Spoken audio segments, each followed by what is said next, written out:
অন্ধকার রাত্রে চরের মধ্যে নিয়ে যায়। আমি এই দেশ চিনি না, এলাকা চিনি না, মানুষ চিনি না, আমার কি চরের মধ্যে নিয়ে বাটাম চালান দেয় কিনা? খুব ডরাইতেছিলাম। আমি গাড়ির দরজা খুলে আপনি নেমে গেছি। আমার যে আমাদের শহরে তো খুব খারাপই হয়, এই শহরে আবার কোন শহরে নিয়ে এসলাম, খুব ভয় পেয়েছি আমি। যে আমাকে নিয়ে গেছে, আমি জিজ্ঞেস করলাম আপনি যে আমার এখানে আছেন, আপনি কি জায়গা ছিলেন? তখন আমিও ছিলাম। মহাবিপদ এসে গাড়ি থেকে নামার পরে ওরা চিন্তা করছে যে হুজুর তো ডরেছে, বলতেছে হুজুর মাফ করবেন, আপনি ভয় করে আপনার মাহবিলের নেতৃত্ব। বললাম না, মাহবিল কমিটির লোক আগে আনা, যদি আসার পরে যদি দেখি ওরা মাহবিল কমিটির লোক তো বোঝা যায়, পোশাক আশাক করলে এই কিছু কাঠ মাঠ থাকে, টুপিটাপি দেখে বাউসুর দেখলে বোঝা যায় যে মাহবিল কমিটির লোক। তাই বলে ওরা যদি আসে তাহলে আমি বিশ্বাস করবো না, তো বিশ্বাস করার কায়দা যায়। তো গেলাম সেইখানে মাহবিলে, যাওয়ার পরে সেখানে দেখি দাদা হুজুরের মুরিদ। একসাথে বলুন আল্লাহু আকবার। না হয় না, আরো জোরে। আপনারা শুনলে আশ্চর্য হবেন, খাজা ইমামপুরী রাহমাতুল্লাহ আলাইহি একা ওই জামানাতে আসামের প্রায় 26 লক্ষ মানুষকে কালেমা পড়ে দাদা হুজুর মুসলমান বানিয়েছিলেন। হয় না, আরো জোরে বলেন। না না, আরো জোরে জোরে জোরে জোরে জোরে জোরে জোরে জোরে।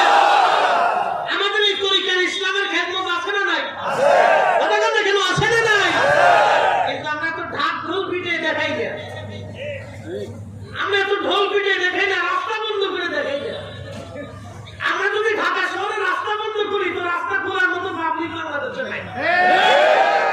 আমরা যদি ফরিদপুরে রাস্তা বন্ধ করি তো রাস্তা খুলে দেওয়ার পাবলিক বাংলাদেশে কিন্তু নাই। আমরা রাস্তা বন্ধ করতে পারি, কিন্তু আমাদের নীতিতে এটা নাই। আমাদের নীতিতে এটা নাই। দুই চারটে গাড়ি কিন্তু আমরাও ঘুরিয়ে দিতে পারি, কিন্তু এই আমাদের নীতিতে এটা। আমি কার গাড়ি ঘুরাবো, সে আমার দেশের ভাই। আমি কার দোকানে আগুন দিব, সে আমার জাতি ভাই। এই কথা বলতে কেন? তার মাল ঘুরলে আমার মাল ঘুরবে, আর একজনের গাড়ি ঘুরলে আমার গাড়ি ঘুরবে। আমরা তো ভালো করে বুঝি, তরিকতপন্থীরা শান্তশিষ্ট, তারা আদমি, তারা আদব পছন্দ করে। এই জন্য মানুষ মনে করে এরা মনে হয় খুব দুর্বল করব না, এত দুর্বল হইবেন না। দাদা হুজুরের 1200 খলিফা, সারা ভারত উপমহাদেশের ভিতরে 1200 খলিফার ভিতরে আমি সব বাদ দিলাম। এক একজন খলিফার 1 লক্ষ করে যদি মুরিদ থাকে, তাহলে এবার আপনি হিসাব করে দেখেন। আমি তাও বাদ দিলাম, 50,000 করে যদি মুরিদ থাকে, আপনি হিসাব করে দেখেন যে এই উপমহাদেশের ভিতরে শুধু দাদা হুজুরের নিসবতে কি পরিমাণে নকশবন্দিয়া তরিকার, মুজাদ্দিদিয়া তরিকার সালেক এবং মুরিদ আছে। আপনি হিসাব করে তালিকা করে তুল পাওয়া যাবে না। কথা কথা কেন?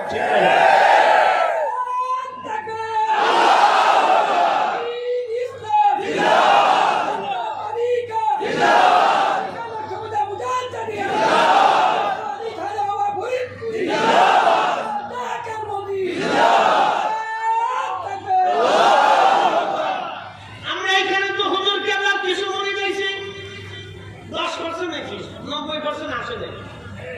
ঠিক, শরীয়তপুরে 10% হয়েছে, 90% আসে নাই। কি কথা হয় না? 10% হয়েছে, 10% হয়েছে, 90% আসে নাই। শুধু 90% এখনো আসে নাই। চন্দ্রপাড়ার আছে, কি কথা বল নাকি? এলেকপুরের আছে, আছে না নাই? আরো আছে। বন্ধু আমার, এই জন্য বাংলাদেশের সুন্নি জামাত, আহলে সুন্নাহ ওয়াল জামাত তরিকতপন্থীদেরকে বাদ দিয়ে যদি মনে করেন আপনারা আমাদেরকে ধাক্কা দিয়ে বাংলাদেশ থেকে ফেলে দিতে চান, তাহলে এটা অনেক বড় ভুল হবে। কেউ যদি মনে করেন যে আমরা ক্ষমতায় আসলে বাংলাদেশের কোনো দরবার আর মাজার রাখবো না, আপনারা শুনে নেন, স্বপ্ন দেখবেন, কিন্তু ক্ষমতা পাবেন না।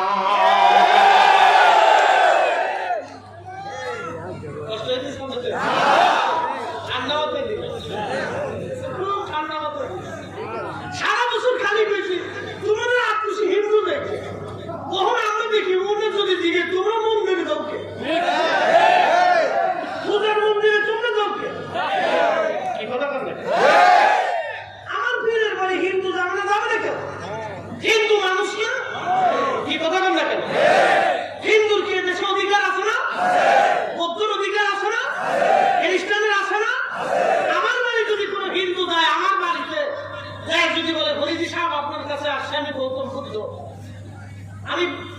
বুদ্ধের অনুসারী, আমি একজন বৌদ্ধ, তাহলে আমি কি তারা লাঠিতে তাড়িয়ে দেবো? আমি কি তাড়িয়ে দিলে রসুলের সুন্নত হবে? ইব্রাহিম আলাইহিস সালাম তাড়িয়ে দিয়েছে, আমার রসুলের দরজা থেকে কোন বিধর্মী তাড়িয়ে আসছে? হাই হাই হাই হাই, সারা বছর মানে পিছে হিন্দু মানে হিন্দু যা, হিন্দু যাই তোমার কি হিন্দু নি, হিন্দু কি লেগে যা, হিন্দুদের কাজ কি? আর আমি যদি জিগে তুমি মন্দিরে দাও পূজা করো, তোমার কাজটা ও হোটেল লেগে মন্দিরে যাওয়া, হোটেল লেগে কি হিন্দুর বাড়ি নাই? কথা বলবে তুমি মন্দিরে না যাই হিন্দু বাড়িয়া, আমরা সব ভোগী যোগী বুঝি। এখানে আমরা তরিকতপন্থীরা কথা বলি না, আমরা সবসময় কাউকে আঘাত করি না, কষ্ট দিয়ে কথা বলি না, আমরা বিশৃঙ্খলা চাই না, আমরা চাই সবাই মিলেমিশে দেশে বসবাস করবে, সবারই নাগরিক অধিকার, সবাই